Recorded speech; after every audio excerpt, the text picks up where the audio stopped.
a qualified person.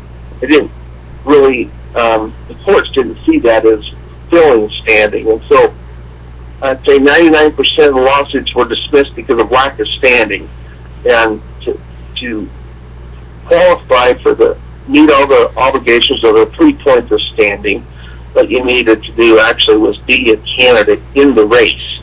Then it's kind of like if you picture like a horse race or we just ran the Kentucky Derby. That was kind of fun. I don't know. Did you see that, Clayton? No, I do not own a TV. and my recommendation to you folks out there that have them, take your weapons, clean them, load them, and shoot the damn TV. They don't call it programming for nothing. But actually, I'm a little radical, you know. I got a TV and watch videos on DVD. That's about it. I don't even watch the networks. I actually watched the Kentucky Derby after it was run on YouTube. I do have multiple computers, so. But anyway, if you had one of the jockeys there that loaded up somebody else's saddle and made the weight heavier, you'd have an objection by that jockey, saying I shouldn't have to run with all this weight. Or if you had some other jockey that was a lot, the bridle was wrong, the saddle was wrong, the horseshoes were wrong, and you had springs on that horseshoe, and that was illegal. Whatever it was, there's qualifications for any particular race. And that's where they said, standing comes in with the presidential race, and there's other presidential candidates that can point at each other and say, well, this guy is not running a fair race. He is, he's unfairly qualified, or he doesn't meet the obligations. And that's what I did. Now, in 2012, to keep my standing, I had to run for president again because everything was still in court. This summation of this court case with Obama started in 2008, went into 2012. It got into the United States Supreme Court under case number 12-5276, Judy versus Obama. You can also look up the entire case and read it if you'd like to on script. You don't have to go to the court and get the document. It's up on the internet. You can go and just type in Judy versus Obama script, SCRIPD, and you can read that whole document. I think there's been about 2,500 people that have decided to do that. So it's been pretty widely read by lawyers and political professions, lawyers, and you can get the whole idea. But that case is actually the very first case, number one, that used Sheriff Joe Arpaio's cold case posse investigation. I inserted that in the case. Now, not only was it inserted in the case, but it actually was able to be disseminated by the lowest court in Georgia, where it started in the circuit court in Georgia, the lowest court, and then it went to the Georgia State Supreme Court. And the reason it was so prolific is because I was actually running in the Democratic Party, so I had immediate standing against Obama, and I was immediately saying that he was infringing on my qualification, on my fundraising. I had, definitely an unfair competition, and the Democratic Party was basically saying, well, we can have anybody we want to be our representative, and that's what they were saying to the courts. And in fact, at the Georgia lower court, Obama flat out refused a court order to come in and represent himself. He just snubbed the whole court. Like, I'm too big to. I don't have to be. I'm above the law, and then I objected to, in that case, appealed that to the Georgia State Supreme Court, and then in 2012 we got into the finally got into the U.S. Supreme Court, and there's a great story behind that and what happened at the U.S. Supreme Court. I'd like to tell if we have time. We've got 2 hours, sir. We've got plenty of time. But is this the one with Orly Tatitz that? I've gotten a few updates from Orly, and let me ask you this. I mean, I don't think we had any choice between Obama and McCain. I mean, it just it stuns me that evidently there's no qualifications about being a traitor. I don't refer to McCain as Senator McCain. I refer to him as Songbird McCain. And many years ago, about 1996, his staff threatened me because I ran a story that on a statement he made, I don't care if all the factories move to Mexico, my son's an engineer. And they told me not to print that. I said, if you ever threaten me again, I'll run all of the letters I've got from the people, all the statements of the people that were in the Hanoi Hilton with him that said he made propaganda films for the Vietnamese. And I will reveal what he did to all the veterans, the POWs, and the MIAs, how he tried to upset every meeting that they had. He was working for the Vietnamese, as far as I can tell, not for us, and that doesn't mean that we weren't wrong in attacking Vietnam. I mean, why did we go over there and bomb a bunch of farmers that were never a threat to us?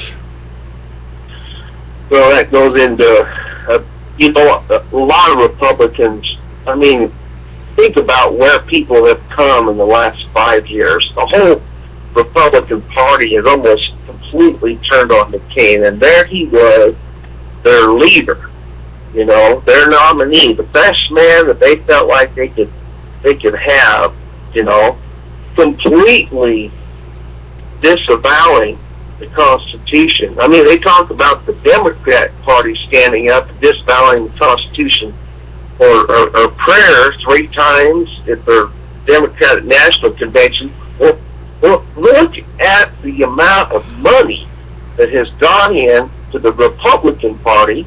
And sometimes I pick on Republicans a little bit more because I already know Democrats are out there left field. Okay, they gotta, you don't want to get me started on the Democrat Party because they got an unqualified usurper in the office of the president right now.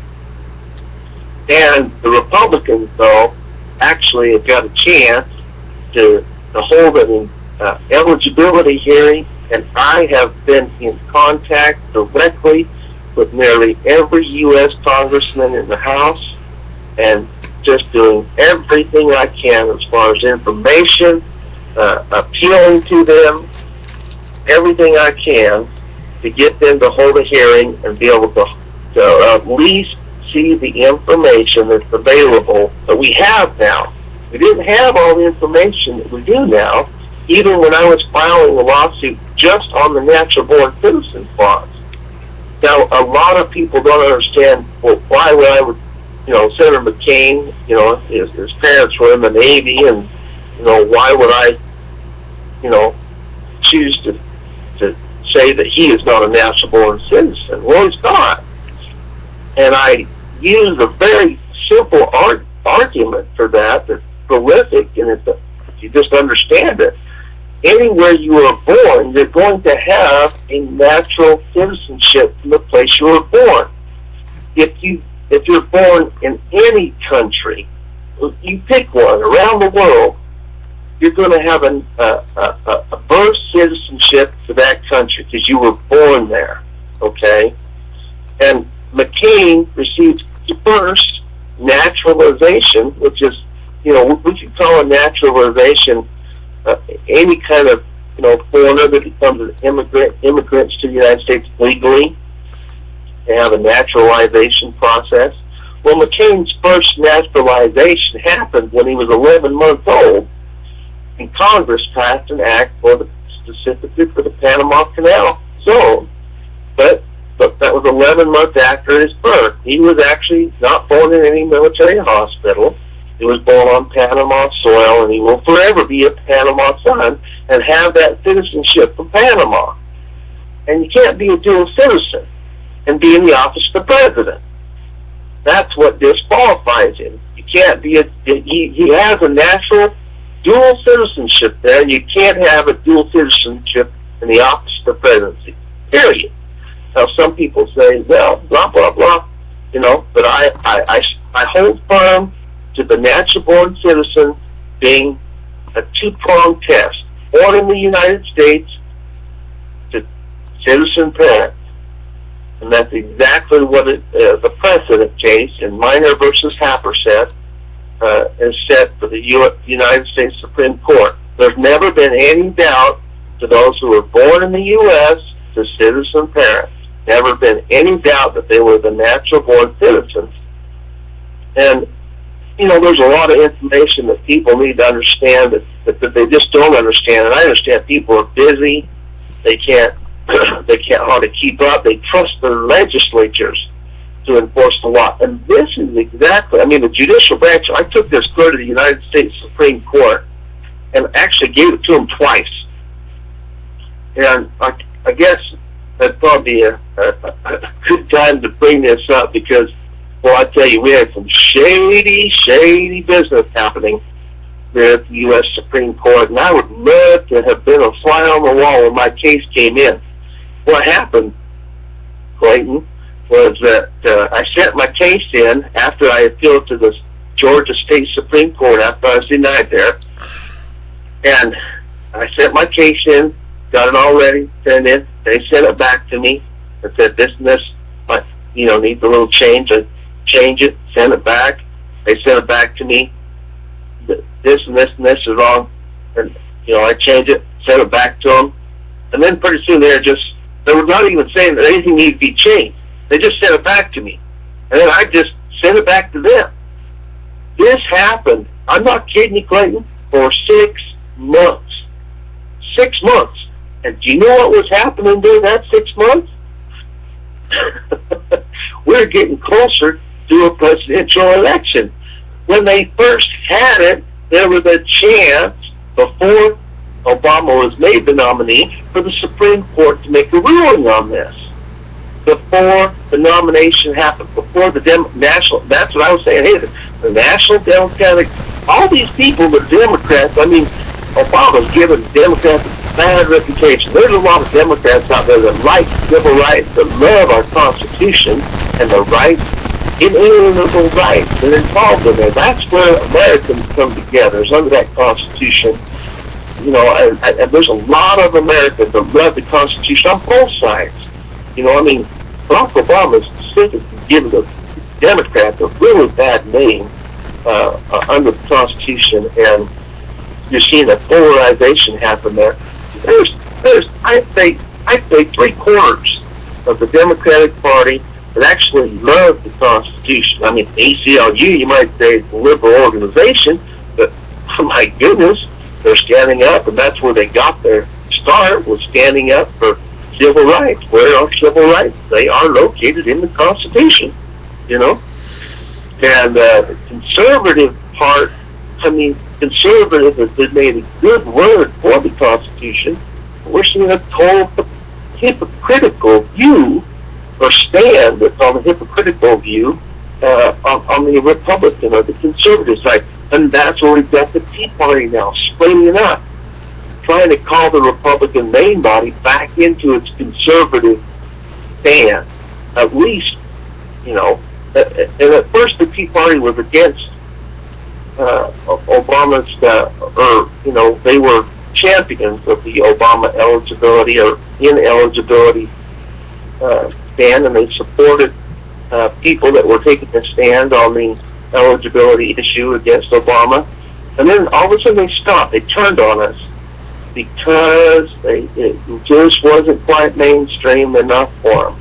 Then after the election, that's when we started seeing, well, 2013, what has been the biggest thing in 2013 that we have seen? It's just blown everybody's mind over and over again. You know, we've got, look this up on your, throw this into your browser. Yeah, 24 scandals and counting. Throw that into your browser and you'll see a dossier, 24 scandals and counting, and it's got them all listed there in 2013. It's unbelievable what we have endured in 2013. This is all this coming up, it's blowing over. You know, it's been happening for a long time, 5 years, you know. So anyway. Well, you're basing everything over this birth certificate, this eligibility. What happened at Benghazi was a more than a tragedy. This is a president that totally failed, and his next presidential candidate was involved in that, Hillary Clinton. Exactly. And I mean, don't you have a little bit of problem with our president, who is a homosexual, drug user, crack smoking, and married to a she-male, a man pretending to be the first lady? Don't you have a little bit of problem with that? You know what? I stand on the Constitution, and I stand on the legal points. There's a lot of Americans, and one of the wonderful things about America is your ability to be free. And as soon as we start clipping your wings, because of this or because of that, and it doesn't really have anything to do with the Constitution, then we're the ones that we're infringing on we're clipping our own wings, you know. And so that's why I stand on this eligibility thing, because it's got the constitutional teeth, Clayton, to have something to do something about it. You know, there's a lot of people out there. I was just, you know, on a internet magazine the other day, and you know, they were saying, you know, he's a Muslim this, and he's got all these connections to the Muslim Brotherhood, you know. And I'm saying, well, yeah, that's true. Yeah, but what can you do about that? What is there anything that you can do about this? Is there anything you can do about Obama's homosexuality? Is there anything that you can do about Obama's, switching back and forth and being a Muslim one day and a Christian the next? You know, that's actually the spirit of America in some ways. We don't hold people accountable or criminal based on their religious beliefs or their ability to change their religious beliefs every single week or every single day or every single hour. Actually, I kind of agree with you on that. I've said Obama is actually the perfect New World Order leader. He's black, he's white, he's Christian, he's Muslim, he's Jewish. You know, he's got it all lined up. He's every man, all rolled up into one. The only thing that he isn't, he's not constitutional. Okay. He is a walking, talking violation of our Constitution, and that is the supreme law of this land. Now, if there's any lawyers out there or judges that are listening to me, say, hey, you know what, Cody, we haven't been living that Constitution so long, you're just talking a pipe dream. Well, guess what? If I'm talking a pipe dream, the supreme law of the United States Constitution is not the supreme law of the land anymore, guess what? Those U.S. people, the U.S. People in the House of Representatives and the U.S. Senate, all those people in the U.S. Senate, and all the judges that are appointed, and you know what? They just will go home because it was under the United States Constitution that they actually have a office articulated, And if we're not living under the United States Constitution, those people can go home. Well, if you go into a courtroom and you've been in a few of those, the judge will tell you, don't bring that Constitution into this court. Now, let me ask you that. You talk about the separation of powers, the House, the judicial branch, or the executive branch, judicial,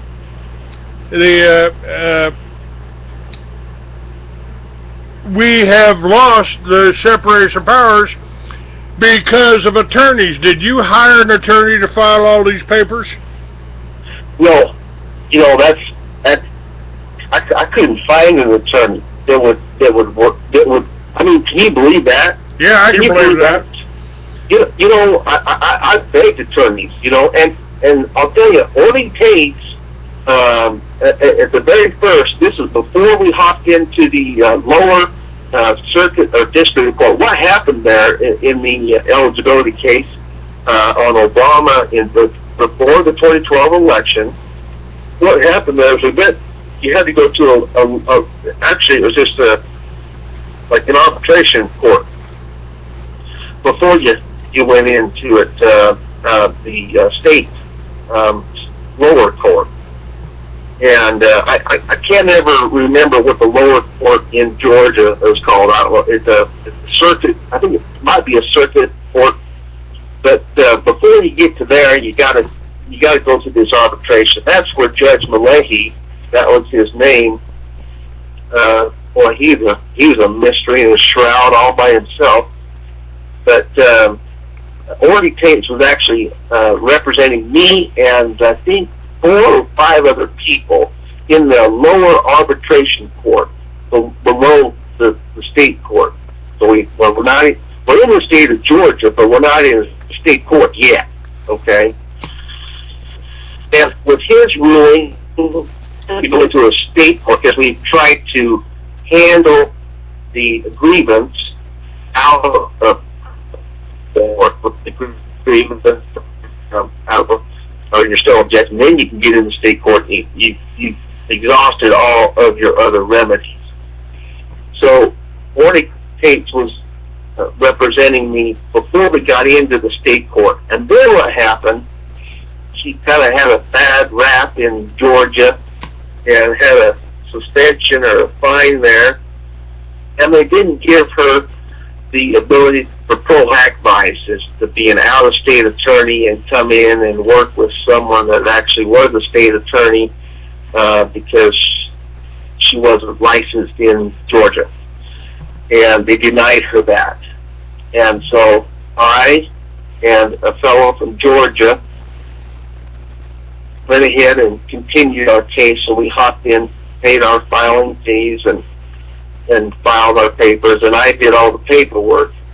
And I asked for Orly Tate's help, and she wouldn't give it. She was so mad. She was denied that. She would not, and she could have helped me on the slide, but she refused. And it always blew my mind. I could not believe that, that she taking us into the lower arbitration court, and then she just refused. She wouldn't even talk to me about that. So anyway, long story short, I had to take it, and through the appealing process, we had 4 or 5 that started out, and they ended up dropping like flies, one reason or the other, until I was the only one left that appealed up into the Georgia State Court on that particular case, and then went into the U.S. Supreme Court. And, there were other people, but their standing was just, it was weak, and it just wasn't going to hold up. With my standing, I had a lot more in the battle, I guess. Maybe you'd call it a football game, I guess. But I was suffering a lot more than other people as far as a loss was actually concerned. And I guess when that happens to you, you have a lot of determination. And I mean, I spent a lot of nights till 3 or 4 o'clock in the morning. I remember when I had to write the motion, I had to object to Obama's motion to dismiss with his lawyer. And his lawyer brought up all the cases that had been dismissed based on people that missed standing. And there's like, I don't know, a lot of cases, I'll say 98 cases he listed, just to be facetious. And said, all these cases have been dismissed, there's just nothing here. Well, all those cases have been dismissed because there wasn't a presidential candidate amongst any of them. And especially there wasn't one in the Democratic Party that had standing right there, right now. And Nancy Pelosi's little signature shows us all that you actually do need a candidate that's qualified under the United States Constitution. Representative Nancy Pelosi signed 2 different forms for Obama to be the Democratic National nominee. Now, why would you need 2 different, same notary? Why would you need 2 different ones? Well, everybody can say Hawaii sure did us in on the long form birth certificate, but one thing Hawaii did right was they actually, in their language, stipulate that any nominee from a major party must be qualified according to the United States Constitution. That's the only state that insinuates that. So Nancy Pelosi signed a little document that said Obama met that standard for Hawaii, and then she signed another one for all 49 other states. So we've got 2 little signatures there for Nancy Pelosi, and basically Sir John Hancock of the anti-constitution and ineligibility of Barack Obama. All right, let's move on here. You know, what about talking about constitutional issues that you would confront as president? Where in the Constitution does it say a private bank can issue our money, and what would you do about that?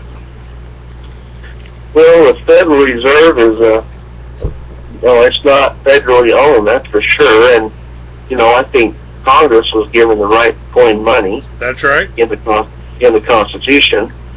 And there's also a stipulation in the Constitution about titles of nobility. The 13th Amendment just strengthened that, and of course that disappeared. Yeah, and Obama, he didn't have any problem with that when he became the chairman of the United Nations. Or if you were elected president, what would you do about the Federal Reserve issuing our money? Every dollar we spent, we're paying interest on to a private bank that's controlled from the City of London, the same place, I'm pretty sure, that the British Accredited Registry, your bar attorneys, are operating out of. We're being ruled by the City of London here, possibly the Vatican, and of course they're using Washington, D.C. to lord over the rest of us. What would you, as president, if you were elected president tomorrow, what would you do about the Federal Reserve? Kennedy tried to do something. He issued Executive Order 1110. I've got one of his $10 bills, $5 bills, excuse me. I've got one of his $5 bills, says United States Notes 1963. And of course, another traitor as president, Lyndon Baines Johnson, recalled all of that money on the plane going back to Washington after he took the oath of office. Well, we definitely need to get the control back. That's part of the sovereignty issue of the United States of America. And in maintaining our sovereignty, not only do we need to enforce our borders, but we need to be able to control our own money. And I was just today actually looking up at the debt to ratio for every person in the United States now, the debt's like 17 trillion, and going up, and that correlates to about $52,000. That was in 2012, so it's probably gone up a little bit. But at a debt ratio of about $52,000 for every person born in the United States.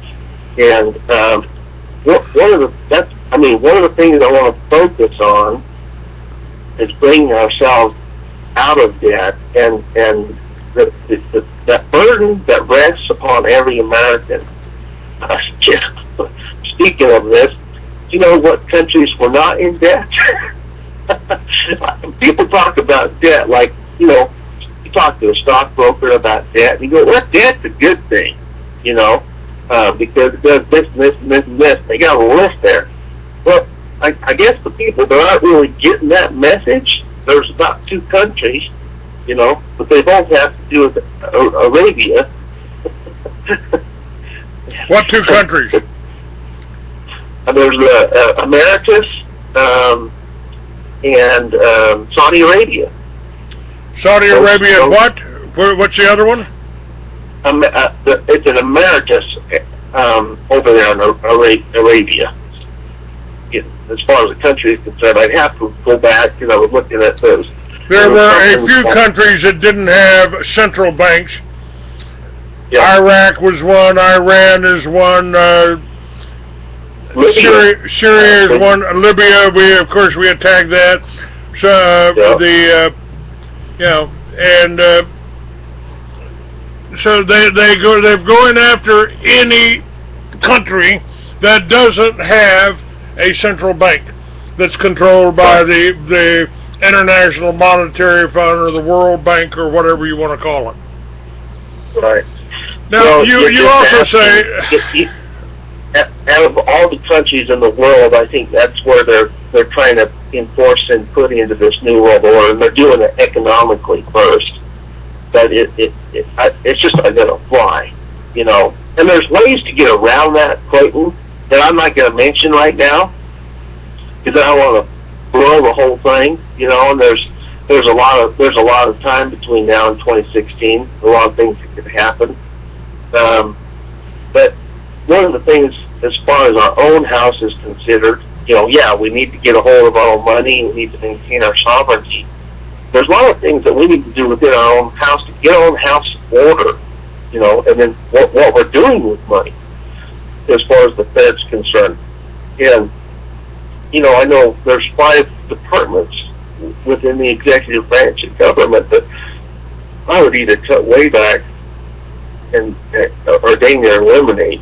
You've got the Department of Energy, the Department of Education, the Department of Housing and Urban Development, Department of Commerce, and the Department of Interior. They could probably do with about a 95% cut. I might need to keep a couple of people to just get information on that particular area. But other than that, most departments could be completely wiped out of our federal government, and that would actually slice about $180 billion off the federal. Are you aware that every plank on the Communist Manifesto is intact in America today? Are you aware of that? Well, I know that. We've got communists in the White House, Clayton. We've got communists in the Senate. Every plank. Let me just share those with you.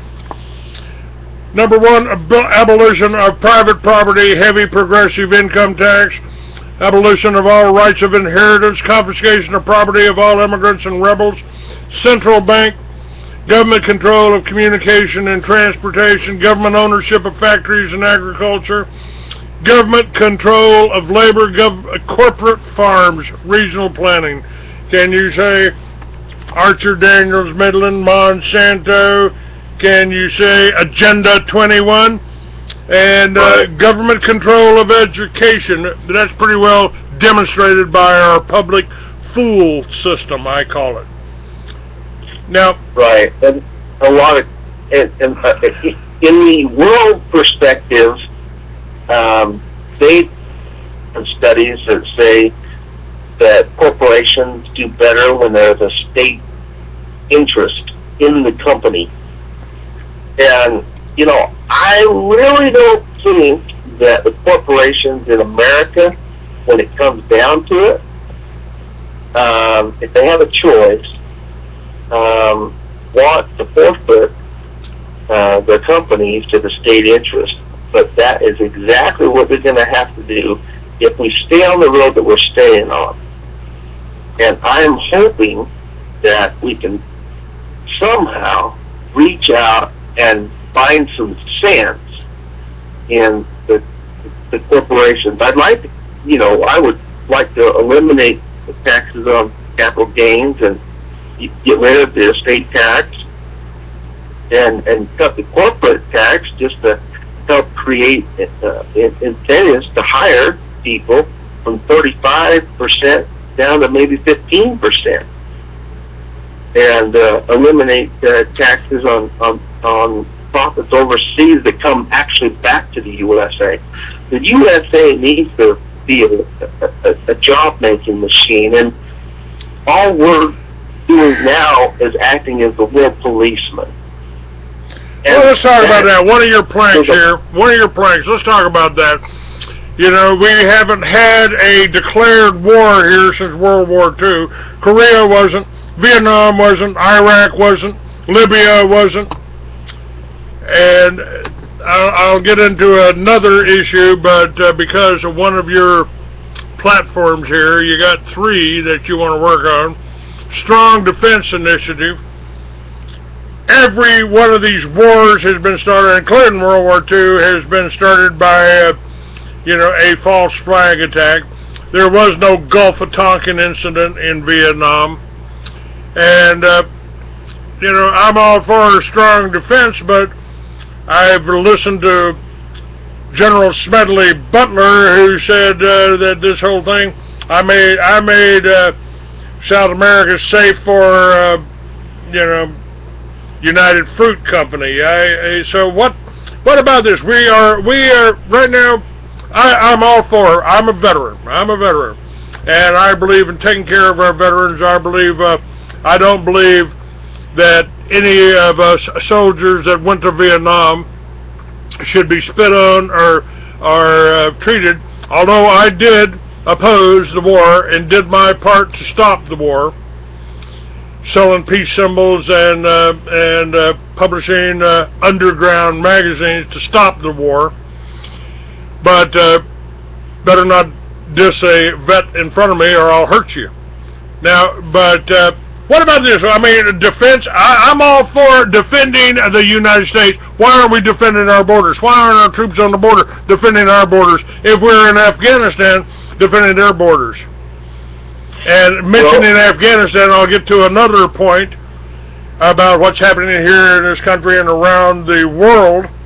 But what about this defense initiative? What do you mean by that? Are we going to defend all of these countries? You talk about being a world policeman. I don't think that's right. I think we ought to let every country deal with its own problems and not get involved, because we ain't done any good that I can see.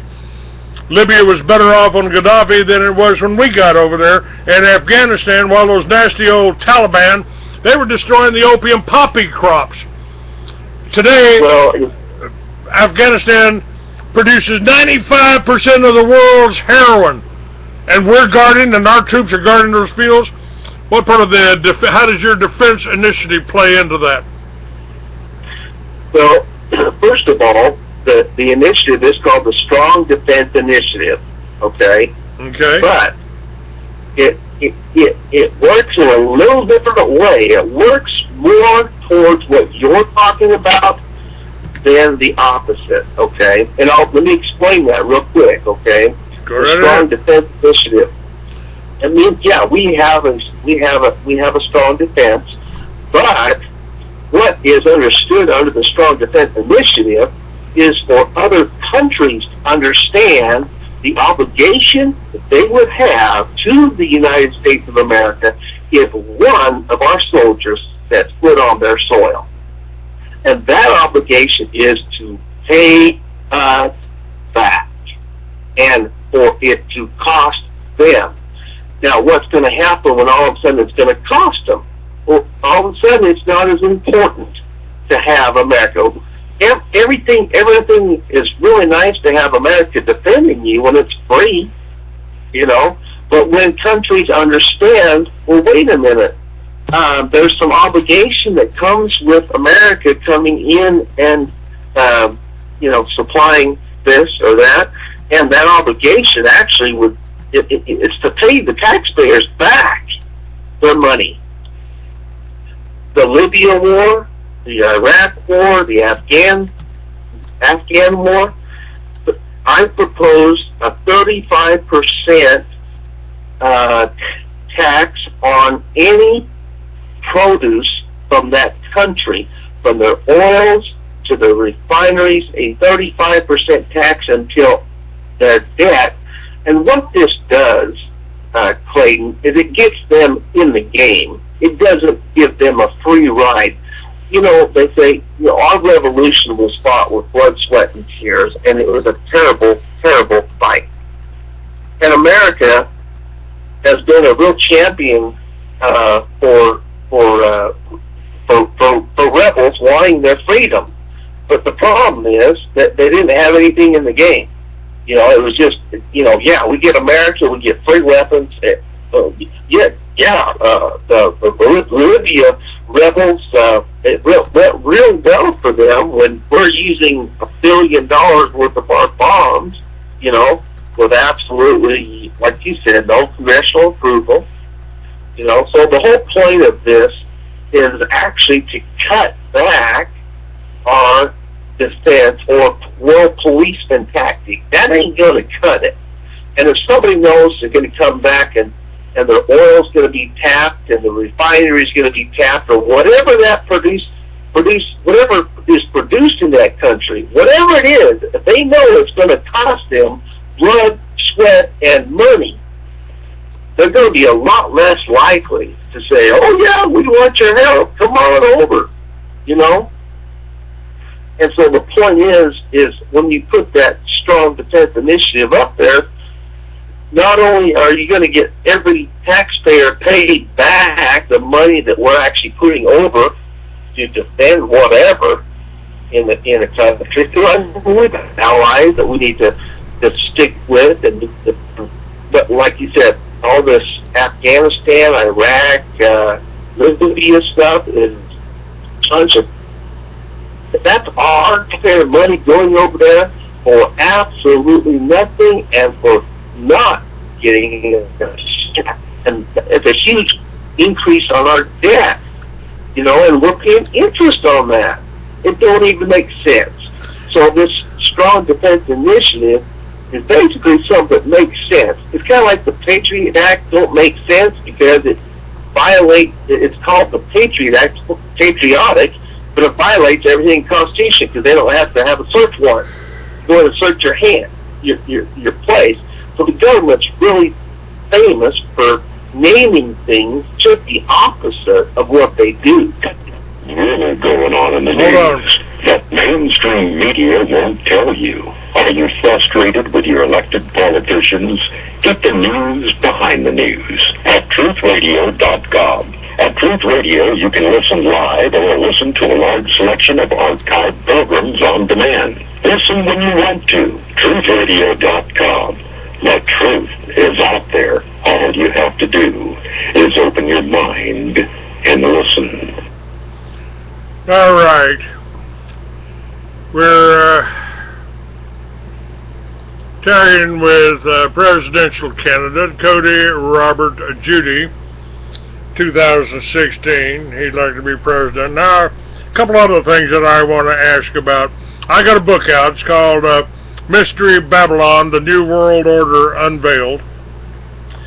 And one of the things I discovered about 25 years ago was a CIA Mossad operation, Mossad being the intelligence branch of Israeli world government. And the Operation Watchtower, George Bush, as CIA director, covered for the Israelis, covered for the Mossad, and sent the special forces down to build radio guide towers down in the Colombian jungle.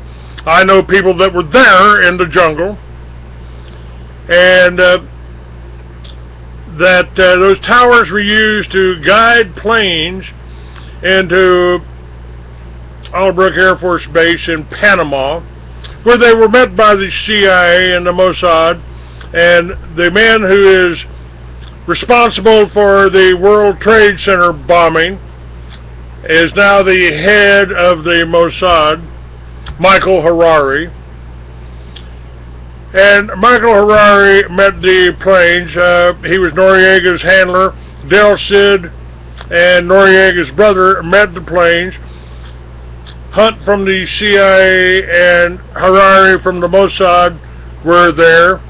Briefcases changed hands, money changed hands, and the drugs were then put on a plane, transferred to a plane, and shipped to a little protected airport called Mena, Arkansas. And how many of our citizens today, more of our population, is in prison for victimless crimes for, whoa, what's that you got in your pocket, boy? Whoa, is that cocaine? Whoa, is that marijuana? Whoa, you're gonna go to jail and work for IBM for 25 cents an hour. As president, would you make any changes, or would you keep the same political system? As Ayn Rand put it, the government has no control over honest citizens, so they got to make criminals out of us. In my opinion, it's just a ridiculous snake eating its own tail scenario, and definitely we need to rethink and re-strategize. And I think that's happening on a much more mainstream philosophy as far as what's happening in Colorado, what's happening in Oregon, California, and remembering that we don't have to have a total nanny state with adults in America that can, handle their own, what they ingest. So I definitely am pro legalization on the drugs, and that the government could, they say that there's a lot of truth that says hemp could wipe out our debt. It could. It was, by the way, we conquered the world using hemp sails, hemp rope. Our Constitution was written on hemp paper. The Encyclopedia Britannica was published for 100 years on hemp paper. The opposite that's happening. Well, the opposite happening, and for all those people that don't want it legalized, the opposite thing that's happening, that you need to understand, that you are becoming the victim of your taxpayer dollars going, and 1 in 5, it's actually 1 in 4.5 now, Americans on probation, parole, or incarcerated at about $50,000 per year. How much? And about $50,000 per year. $50,000. Yes, sir. You're correct on that. And that is making you a victim too. Wardens walking into the state legislatures and saying, we are going to release violent criminals if you do not give us more taxpayer money. And that is making a victim out of the American taxpayer. And when we take these, like I said, victimless crimes or ingestion problems, and turn those around, it certainly don't cost $50,000 a year for social worker to help somebody, or medical assistance if somebody needs rehab or something like that. But for the most part, I think Americans are adults, and they need to be treated like adults. They can make adult decisions. They don't need the federal government to save money for them. It gets into a whole other subject, too, as far as the federal income tax. You know, I think the IRS profiling here, so many people have lost faith in the integrity of our tax system that it's going to take a mammoth effort to reintegrate some integrity into our tax system. And I've actually called for a federal income tax sabbatical to actually reinitiate the faith, because the faith of the American people has been, it's been just completely wiped out, you know. Well, William Randolph Hearst got that castle up there on the coast of California because he helped make hemp illegal with his yellow journalism, and the fact that all of the paper for his magazines and his newspapers were coming from forests, from trees. Hemp will regrow every year, not like a forest, not like a tree. And there are so many lies about drugs in this country. We do have a drug problem, in my opinion, but it comes from, and more people are killed. Keep in mind that there are no deaths that are linked to marijuana, smoking marijuana. Nobody dies from smoking marijuana. But there are thousands of people that are being fed drugs, been given prescriptions for medication, psychoactive medications, that die. 50 people a year die from aspirin, for God's sakes, produced by the pharmaceutical companies. Now, yeah, it comes down to common sense. You know, that's basically what it is, and understanding that you know, adults need to be treated like adults, and we need to be able to reasonably conclude that people know the consequences. And education, that comes a lot of it comes with education, and I'm all for education. I mean, we can beef up education a lot easier, and it costs us a lot less than incarcerating people and making things illegal. Of course, like I said, there's always a victim to making something illegal, and the victim right now is the American taxpayer. I don't want the American taxpayer to be the victim. It needs to change. What about our oil company? You know, they've done the same thing too. I've been smoking marijuana for 45 years. I am so healthy that I can't even get medical marijuana.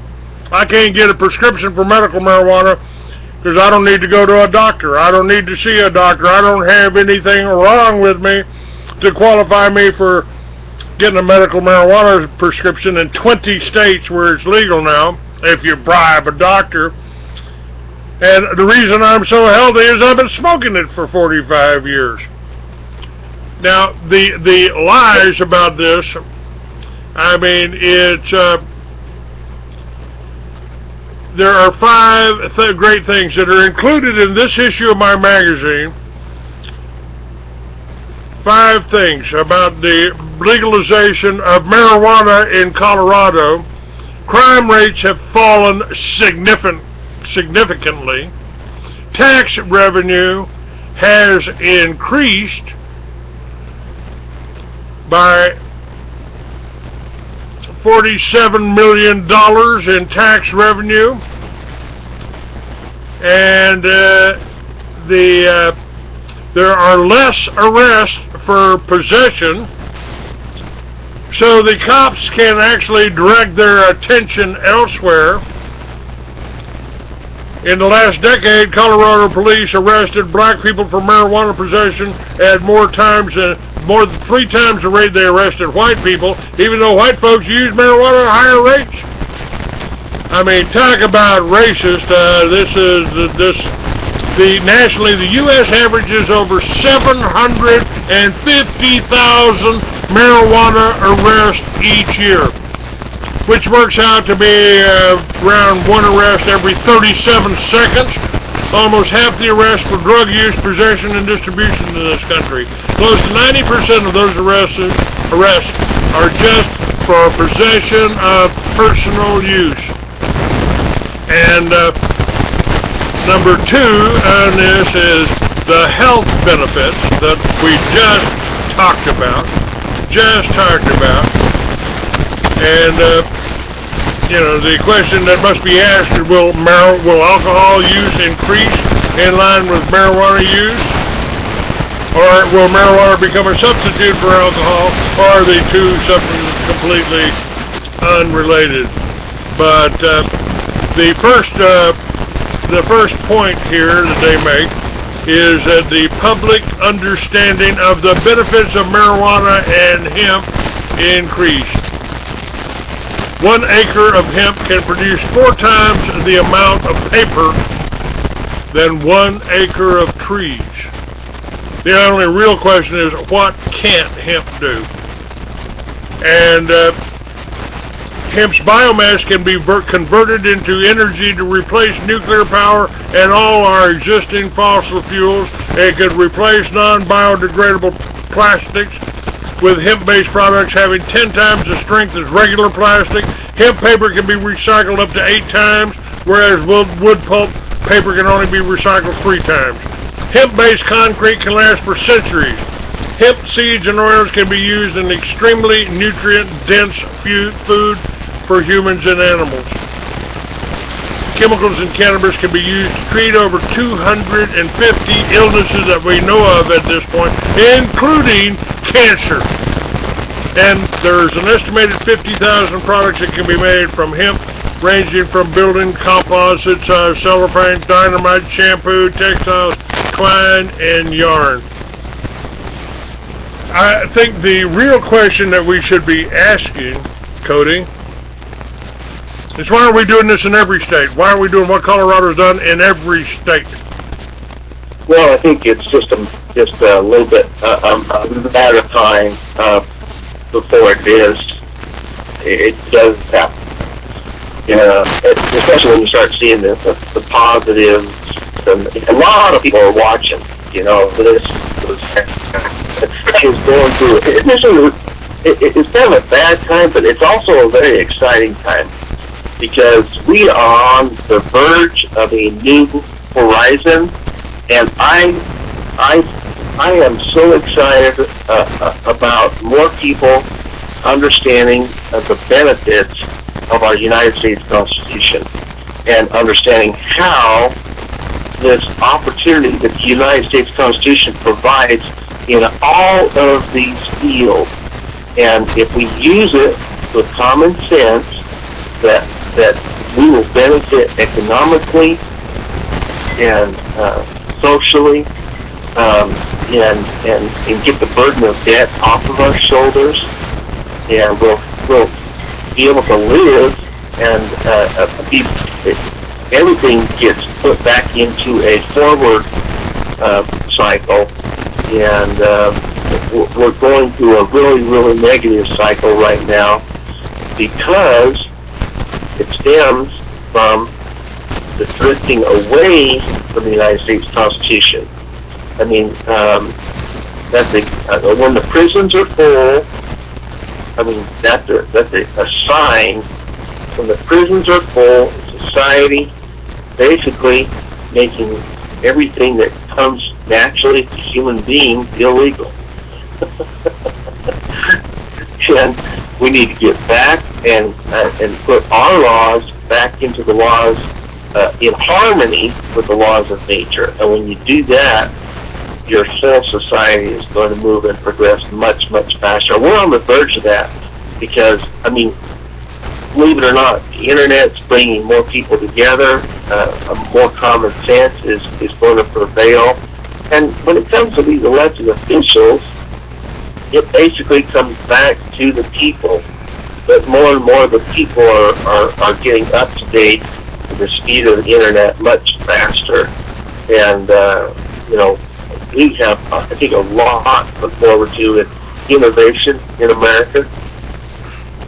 All right, let me talk about one other thing here. I did a film on this almost 20 years ago.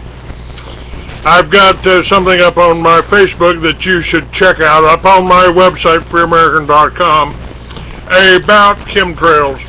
Now, what I am seeing here, I started reporting 20 years ago on the New World Order. When I heard George Bush get up and say, let me do this here. Hang on a second.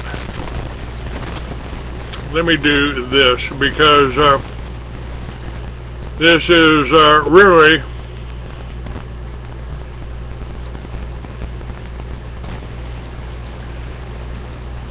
what.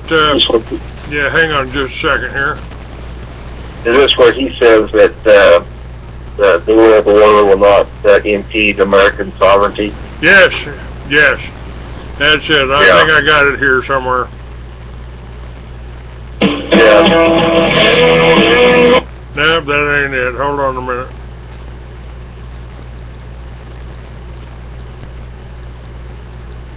There we go.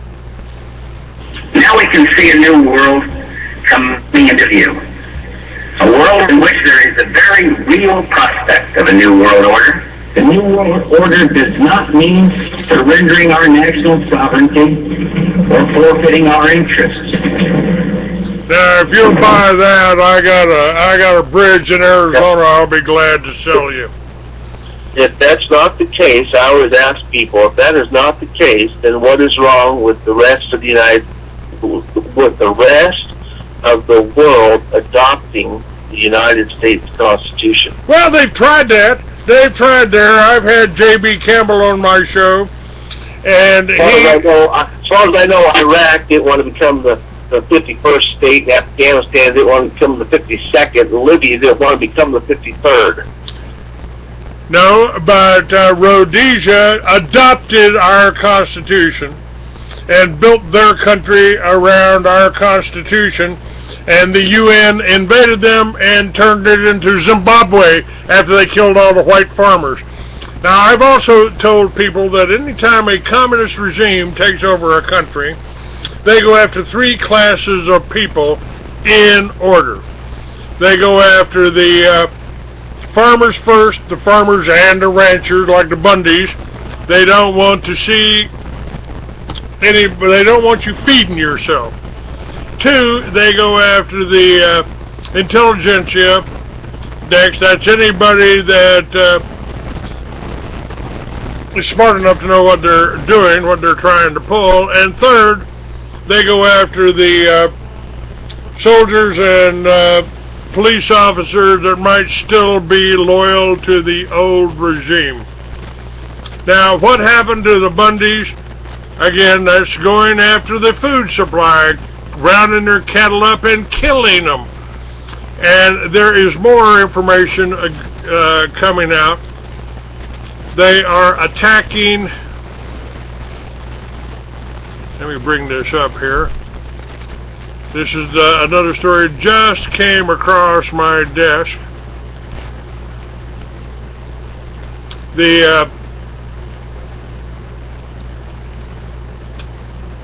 You may soon lose your right to grow food on your own property. Government wants to take total control over you, and controlling your food supply is one sure way to make you bow to their idiotic demands. Michigan takes right to farm away from suburban dwellers. This story just broke today across my desk. The war on self-sufficiency continues, and this week's victims are small backyard farmers in Michigan. The right to farm in that state no longer exists for those who live on any property where there are 13 homes within 1/8 of a mile or a resident within 250 feet of property. This means that the folks who have a couple of goats, chickens, beehives, or rabbits living harmoniously in their suburban backyards are at the mercy of their local government and their neighbors. The right to farm laws that are now on the books originally came about when city dwellers moved to the country and complained about their rural surroundings. However, the law has protected many people since then who just want some freedom for the system, whether they have a couple acres or a suburban backyard. Now, I've been telling people, if you grow your own food and produce your own power from the sun and the wind and everything God gave us, you don't need the government or the banks for nothing. And as soon as I came up with that concept called the Liberty Village concept, I got a libertyvillages.org, got a website on that. As soon as I did that, they tried to kill me. Wow. We just had a couple of cities I know here in Utah. I think it was South Jordan, or one of those Salt Lake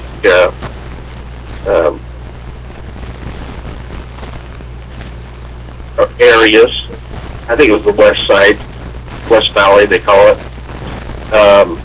They just changed the zoning laws because of the people's desire, so that they just domesticated chickens, which I thought was awesome. I thought that's one of the reasons I love living in Utah.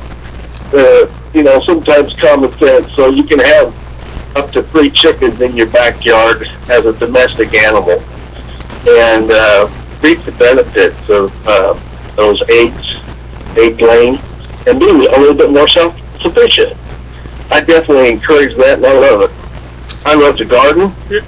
I got a green thumb, and I think it's wonderful. I just think it's horrible. And same thing with this, is it the Monsanto seed thing, where they are forcing farmers to buy their seed? Yeah, no food we don't own is their Monsanto motto.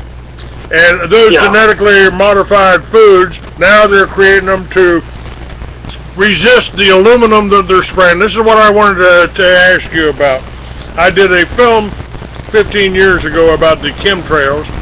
These chemtrails are going on every day. Nobody's got control over that in your neighborhood, but what they're putting down, the aluminum and the barium, is combining with the fluoride in the water, and fluoride's a byproduct of the making of aluminum.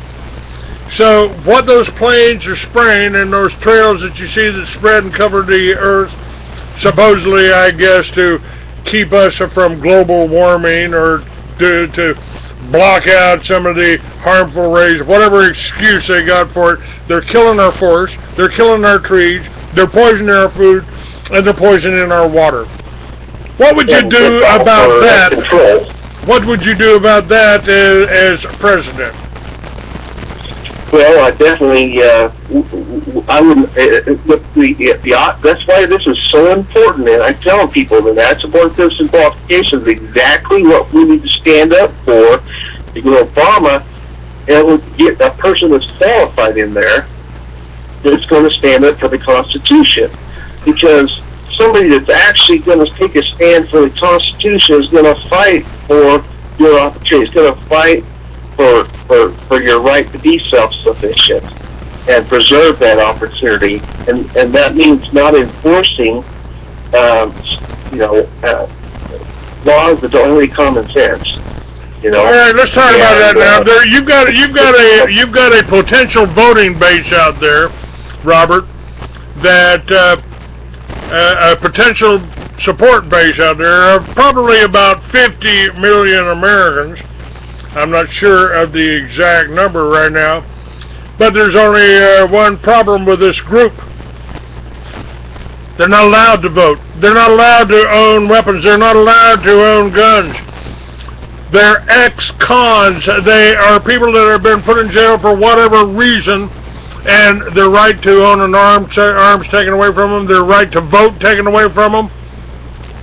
And we know that many of the laws are bullshit that many of these charges, especially the laws against victimless crimes, are bullshit. How about that? How can we deal with that? No, well, number one, it comes with the education. You do not lose your right to vote when you're a felon or an ex-felon. It's only those people that are actually incarcerated at that particular time of the election, and sometimes states will even let them do a ballot, especially if they're going to be released, because guess what? The state never stops wanting your taxes, or your positive produce, as far as your taxes go. Even people in jail are paying taxes on their commissaries. or prison, so let the taxpayers think that. So it's a double whammy, the taxpayers getting charged to house that prisoner, and the prisoners, he's paying taxes on his commissary, and the law is unjust to put the guy there in the first place, and it makes the person that's living a law-abiding citizen, it makes that person a slave to supporting the person that's in jail, and it like you said, there's a lot of laws that need to be changed, and that can stop this downward spiral. And it's an empire building. The correction system is really an empire building system that is a huge problem in America. But I definitely am opposed to laws like that don't make sense, that we can do a much better job on. And now, that's what I get. What about these guns? What about these guns? A felon's not supposed to own a gun. A felon's not supposed to be able to defend himself. And the BATF had an office to deal with rescinding that. They closed it down. Well, I'll tell you one thing that would make everyone rethink this too, because if America's taxpayers had to produce a bodyguard for every single person that got off of probation or parole, a personal bodyguard, and they were just charged that because that person no longer had the ability to defend himself, which the Constitution gives us all. I'm opposed to that. I think everybody has the right to defend themselves, and criminals are always going to get guns, and educated people that have done their time should not be continually denied constitutional rights. They come out of prison, they have a right to vote, they should have a right to defend themselves. And the restoration of the Constitution, a full restoration of the Constitution should be given to them, because that is exactly what the Constitution demands. But we're not living in a world right now that we are receiving what the Constitution demands. We need to fight for that world. And yes, education is a key. Every single person that can vote should be able to vote, should be out there voting. Every ex-con, every person that's on parole, or every person that's on probation has the right to vote. And that should not be infringed or deliberately perpetrated upon. I call that a perpetration on civility, to deny someone the right to vote. It doesn't make any sense. We want people to come out and be rehabilitated. We want to greet them and encourage them to be a successful member of society, and this is exactly how we can do it. When people want to take the stand and see the opportunities that's available that society is providing, but when there's a Constitution that's believed in and lived, well, that gives us hope. All right, I don't recall if you answered my question about the chemtrails. What would you do about that? This spraying of aluminum, we're finding that it causes Alzheimer's, it causes dementia, and the fact that they're drugging our veterans and drugging our old folks, prescription medication. You check into a nursing home and they start feeding you these drugs, these painkillers, these Halcyon, Haldol. They forced that crap on me, almost drove me crazy, and has driven a lot of people crazy, like the shooters at Columbine. What would we do? What would you do about this whole industry, this medical industry? They're the ones that are against marijuana because marijuana can cure cancer, and that would threaten their billion-dollar cancer research business that never finds an answer, and the answer's there. They've cured breast cancer with baking soda, for God's sakes. There is not, this problem is, they're creating all their victims, so that's what they're doing. Yeah, we're seeing a great big assault right now on the religious freedoms of Americans. And that religious assault, believe it or not, comes directly from the psychological world. And that's exactly what they want to do. They want to medicate or eliminate anybody's belief in God. They want to, and this needs to be protected and stood up for. And I filed lawsuits on that also. People need informed consent, and when they're being drugged and they're not being told what they're being drugged with, that's a violation of informed consent. And I think that goes a long ways when you incorporate that into the chemtrails or fluoride or immunization. It's just, like I said, we need to get back to some common sense and focus on the opportunity and understand that religious freedom is to be preserved in this country, and the psychological warfare needs to be checked.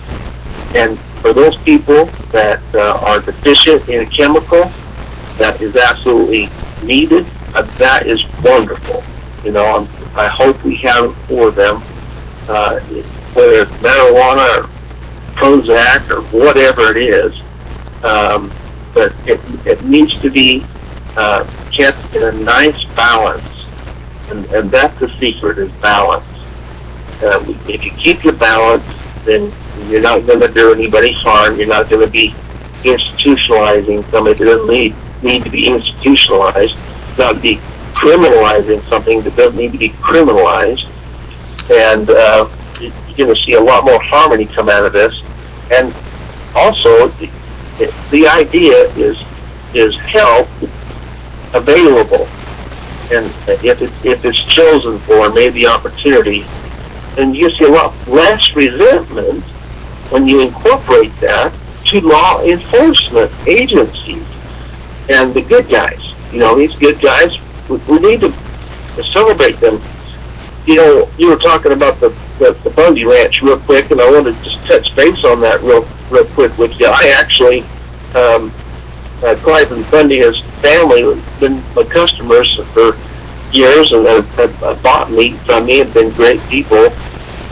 And one of the things that I started on Facebook right now, it's called the National Fire Truck Volunteer Association, or NFTVA, and it is a help people that are in militias or want to be able to go to a hot spot, like Bundy's Ranch was a hot spot, and it was only the people that showed up that saved those cows, and checked the federal authority. They checked it, just checked it and defended. They were defending these people, the militias. People that were there for the militias were defending them. Harry Reid found them all domestic terrorists. That is not the case. The domestic terrorism is happening in the congressional level right now because they will not check to make sure the executive branch has the authority that we the people have given to them. And this comes under eligible person in the White House. An eligible person is the commander-in-chief of the armies, an eligible person that is in the office of the president, and that is unchecked at this particular time. And if you look under the Department of the Interior, you will find the BLM. The Department of the Interior is underneath the office of the president. So the only authority BLM agent has is under the office of the president, providing that it's filled with a qualified person. If it's not filled with a qualified person, it effectively neuters or gilds the entire executive branch of which the BLM is part of. And so the people that were on the Bundy Ranch were there with no authority given to them by we the people because we do not have the qualified commander-in-chief. That's why the executive branch of having someone in the office of the president who is qualified under the Constitution is so very important. And right now, the legislative branch, U.S. House, U.S. Representative, is domestically terrorizing we Americans because we do not have a commander-in-chief president who is qualified under the United States Constitution that we have granted and given authority to. Well, one of the things that I've been demonized about is starting the militias in New Mexico in 1994. Same time I started this radio show in my magazine. And, my question to people is, what part of the Second Amendment don't you understand? And by U.S. law, every able-bodied male between the ages of 18 and 45 are the militia. I started the militia in the governor's office. Here in Texas, the militias have formed under the sheriffs. Hey, we're your deputies. Call us your deputies. Call us what you want. We're militias and we're here to help. And it was the militias that made the BLM thugs stand down that had no standing at all. No reason for doing what they did. No reason for rustling cattle. The only mistake I think they made is not hanging the bastards. Well, that's the problem is when you've got a rogue office of the presidency that basically every department and bureau underneath it is also rogue, then the people that are supposed to be the law enforcement personnel actually become the criminals. And that is why the militia is called for to defend people. And my National Fire Truck Volunteer Association, NFTVA, you can find on Facebook page right now, we're working on getting every state coordinated so that if you need to go to a hot spot and you're in the militia and you need somebody to come in and turn the lights on for your job, to maintain your employment, to make sure your kids are taken care of, or something that just you need a body for, that you'll have volunteers from our association in every city, in every state that can help you go. If you want to go, you can go. And that's what can turn the fun situation where we had 1,000 people show up. That's what can turn that into 30,000 people showing up. Well, I started the militias after what I saw happen in Waco, and I refused. I told my ex-wife, now ex-wife, that I would never sit back and watch something like that happen again without trying to do something.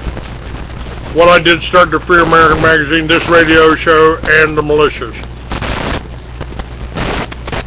That's wonderful. What kind of,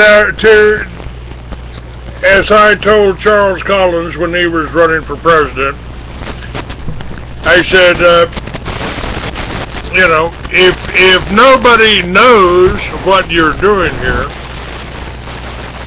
if nobody, if the television cameras aren't putting you out there at the Republican conventions, what are you going to do? What are we going to do? And let me ask you that: how are you going to finance this? How are you going to get it done? Well, I got a little bit of experience now with the 2008 election and the 2012 election, and actually our campaigns total up with about $40 million in between those two campaigns. And until people actually start feeling the hurt of Obamacare, which I'd encourage people to look at my YouTube station. I've got all my commercials there, and my blog is available at codyjudy.blogspot.com. My YouTube station is Cody Judy. People can go there, research the commercials. You know, I've got a different proposal for Obamacare, which actually is illegal because it's signed by an ineligible president. And like I said, we need to get back and get an eligible person in the office, get back to square one. And our Constitution provides the narrative for this. But it basically comes down to, yeah, you're right, we can't do this for free. We do need financial support. I'm constantly asking for people's help and their contribution.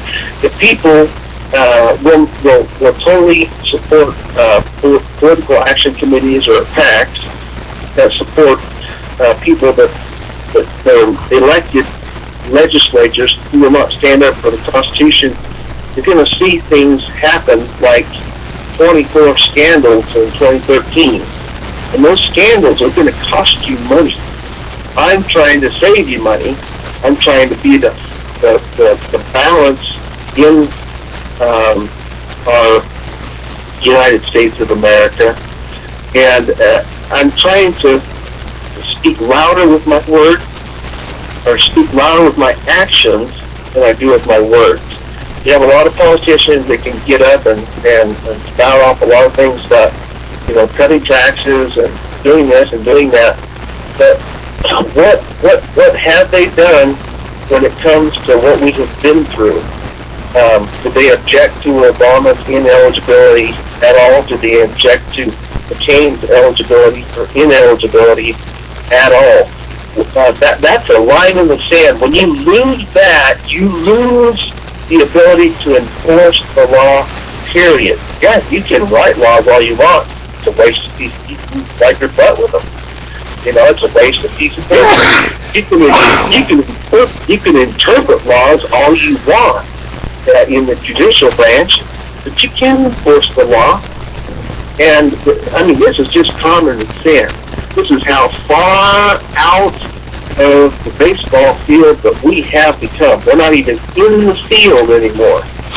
And, yeah, Americans need to wise up. They need to understand what's happening. And I'm very grateful, Clayton, for your standing up for this and doing everything that you do and getting the word out to people and being gracious enough to have, you know, people like me on your show and to talk about and raise awareness, because that is pivotal in people being able to focus their, you know, $10 or $20 in a manner that's actually going to do some good. Well, speaking of that, I sure could use some donations. I could use some help. I don't charge anybody for being on my show. I don't sell advertising because I won't promote anything that I don't believe in. And if I believe in it, I'll give you all the advertising that you want at no charge. You know, that's the part that's hard about people like me and you, is that you know, our hearts are a lot bigger than our wallets. And, well, yeah, that's what they've done. That's what they've tried to kill me. That's what I've had my businesses that I set up and I built I've had them sold for $500,000, and I still retain 50%. That signed the contract on Thursday, put a press release out on Friday, and walked into the office Monday, and the CEO's white and shaking. I can't go through with it. They're threatening me. They're threatening to impeach me for my own company. They've contacted every stockholder in the company and told them what a right-wing radical you are. I can't go through with it. No problem. I'll let you off the hook. I wouldn't want to be in business with a chicken shit like you anyway. You know, you kind of remind me of the guy I was named after. Your picture. I was named after Wild Bill Cody, or Buffalo Bill Cody. And my parents, they couldn't have kids for 13 years, and then bless my mom's heart, she got pregnant finally after 12 years. She got pregnant, and then about 8 months along in the pregnancy, that she was out there on a horse. She was a professional horse trainer, so was my dad. And my dad, he's a rancher and a farmer in Idaho Falls, Idaho. And they trained a lot of people to ride horses, but anyway, she had a horse that just flipped over on her, and the horn of the saddle went right through her belly and killed that baby. And they didn't know if they'd ever have a kid again. But it wasn't the next cycle that came along. The next year I was born. So, and they always wanted to have that's why they named me after Buffalo Bill Cody or Wild Bill Cody, because they talked about that for 13 years, and finally happened, and they were just tickled to death when I did come along. But you kind of remind me of the way you look. You got that cowboy Buffalo Bill look. Well, I was born a Texan. I still ride a Harley with a cowboy hat, not a helmet. Everybody, after my accident, everybody said, well, Clay, aren't you afraid to ride now? I said, well, why, you ever trip? You afraid to friggin' walk? No, I'm not afraid to ride. Harley's my only transportation, but I do need a little help here, folks. I do need some donations. You can make those donations. You can get the latest issue of the Free American, the May issue, by going to freeamerican.com. You can buy from the store, or you can make a donation and I'll send it to you. I do need some work on the Harley. I do need to make about a 50-mile trip to get the Harley work done, and I need the money to pay for it. So I'm asking for donations today. I'm asking for your help. The Harley is the only transportation I have. So without the Harley, I would starve to death in a week or two. It might take longer than that, but I do need some help. I do need some donations. And you know, I tell people, you got the Free American site. It ain't the best. I got people say, oh, if you give me $1,000, I can fix it for you. Well, I don't have the $1,000 yet, but I'm working on it. And I've got 2 more books to finish. I've got 3 available right now. You can read them today by going to my website. 2 of them are fiction. 1, Bloody Alabaster Eye, and Deadly Flashes of Silver. Those are fiction in the John D. MacDonald style. But my other my other one is my other one is Mystery Babylon: The New World Order Unveiled, and that's truth, that's factual, that's not fiction, but my fiction is a lot more believable than that is. If people would like to know a little bit more about me, I've also got a book that's you can get it, pick it up at Barnes & Noble or Amazon.com. It's called Taking a Stand, the Conservative Independent Voice. People would like to know more about my life and what's helped me and my political convictions. They're certainly welcome to go there. And my website's www.codyjudy.us, where they can get a lot more information. All of that is up on my site. It's right under your name. This show is available right there. If you right-click on your name, you can get the Blog Talk URL. And Great. you know, it's really a matter of letting people know. I appreciate you letting all your Facebook friends know about us. Hopefully they'll sign up and become friends with me. We need to, we got to work together, folks. I mean, if not you, who's going to do it? That's right. Now, that's where every single American's got to ask themselves the question, you know, freedom isn't free. We do need to get involved, and of course, we're all very, very busy. That's one of the things that's really nice, but you got to remember that the opportunity of America is what makes it nice, and you've got to defend that opportunity, and that's why I've taken a stand for the Constitution of the United States, and I want to get us back and get us back into the whole idea of the opportunity of America being in the United States Constitution. People need to read it. It's about a 2,000-page document, and the precepts in it are sound principles.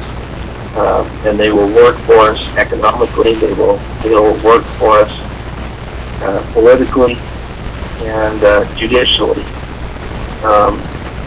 And that's what I have been preaching and talking about till my eye blue in the face.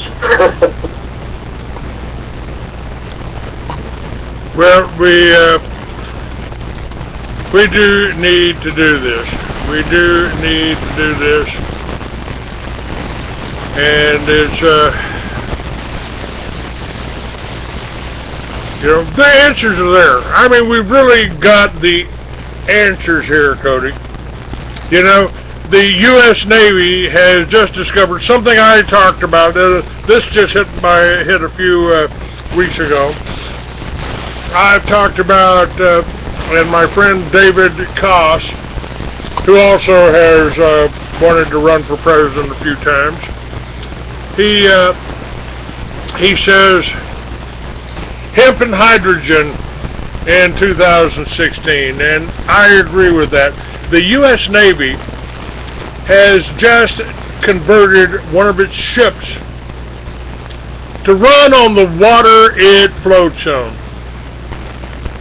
That's fantastic. They bring the seawater in, convert it to hydrogen. The waste is water. It becomes water. And so they don't have to spend millions of dollars on gasoline to get across the ocean. We cross the ocean with hemp ropes, hemp sails, and now we've got the technology to cross the water. On the water, you're floating on. We've got the technology. Tesla Motors produce the most successful electric cars out there. And again, this ain't new technology. We had electric cars 100 years ago, but they took them out of service so they could sell more gasoline. But all they have to, and now there's a problem with the electric cars. The batteries have to be too big to run the car, and so you got to stop and recharge it every now and then to you don't get enough miles to it. Is that the big problem with electric cars, the way I understand it? Yeah. Well, yeah, now here's how you solve that, and people have already done it. Here's a wheel that somebody has created. All you got to do is bolt it on your electric car, and the wheel generates the power as you're rolling down the street. So the batteries is constantly being recharged from the motion of the car. I mean, my God, why isn't that like national headline news? Oh, because the same people the Rockefellers out there who said competition was a sin don't want those electric cars competing with all those gas stations they got on every friggin' corner. And now I'm not totally anti-gasoline. I've got friends that have built carburetors with the GEAT system. Paul Pantone's been on my show many times. Known him for 20 years. He built a GEAT carburetor that you can get 60 to 70 miles a gallon to a gasoline, and you can run it on Mountain Dew if you want to do. You can run it on water. But it's against the law in the United States to get over 50 miles a gallon. There's Volkswagens that they're building in China. They get 200 miles a gallon, but you can't have them here. You can't have them here.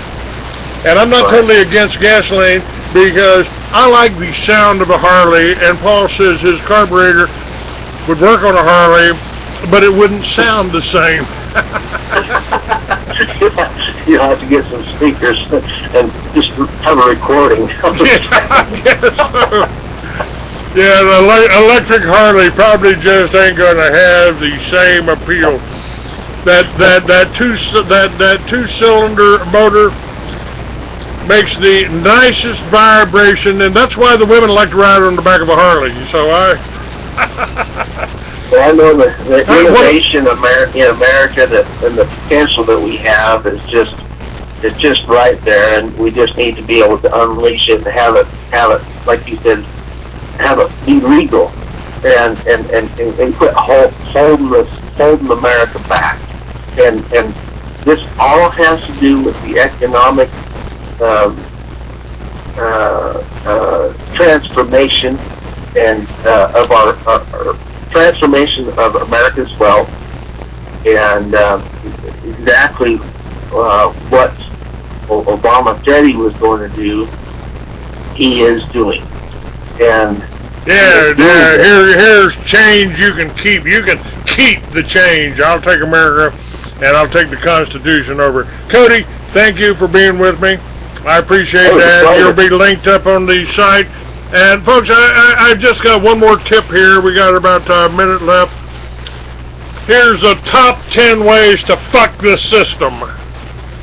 Shop local, boycott corporations, and vote with your money. Grow a garden, eat organic, and build your community around food. Become self-sustainable. Be independent in food, water, and energy. Protect the children. Don't vaccinate, medicate, or mutilate kids. Go homeopathic. Use cannabis and refuse prescription medication. Self-educate. Homeschool and always teach and speak truth to power. Make your family priority number one. Families that eat together stay together. Turn off the TV. Tune out the fear, propaganda, and disinformation. Return to nature. Abandon the city life and quit the rat race, and love one another unconditionally. Realize that we all are one. Cody, thank you for being on my show. It was a privilege. Thank you for having me. Thank you, sir. All right, guys, we're out of here. God bless you. Yep. FreeAmericans.com. Make a donation. We need it. I need your help today. I got to go get this thing fixed today. I can't go unless I get some donations today. Go to FreeAmerican.com. Click on any of the donate buttons. You can do it on a monthly basis, or you can do it a one-time donation. Any amount. Thank you. What's going on in the news that mainstream media won't tell you? Are you frustrated with your elected politicians?